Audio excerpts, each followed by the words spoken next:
We know by the fundamental theorem of algebra, every polynomial can be factored out completely. To state this more formally, the fundamental theorem of algebra is the following.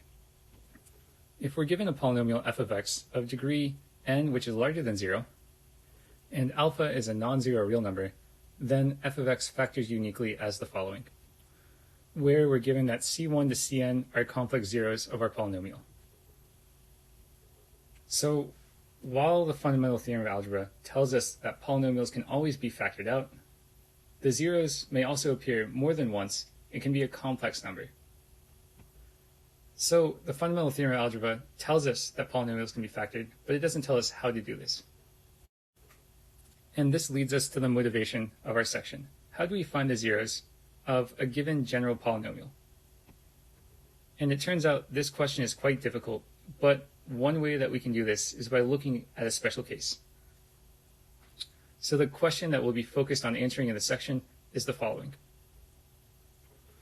How do we find the zeros of this specific polynomial?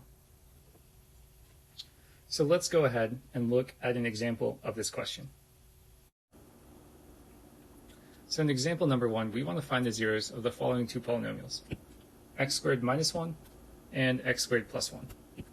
So in the first case, we know that this is going to factor out to be an x plus 1 times an x minus 1, and so the zeros are going to be x is equal to a plus or minus 1. Now, in part B, if we set our polynomial equal to 0, we can go ahead and solve for x here. So subtract the 1 on both sides, and we'll get negative 1 is equal to x squared. And now, if we take the square root of both sides, we'll get plus or minus the square root of a negative 1. So this is interesting in two different ways. Remember that the square root of a negative 1 is our entryway into complex numbers, as the square root of negative 1 we can define to be I. And we like to think of complex numbers as a completion of the real numbers. And another interesting thing that we can look at here is that the square root of negative 1 are two complex numbers. So in this section, what we're going to be doing is we're going to be generalizing this idea of taking the nth root of a given real number or complex number and finding which complex numbers are the roots of a given number.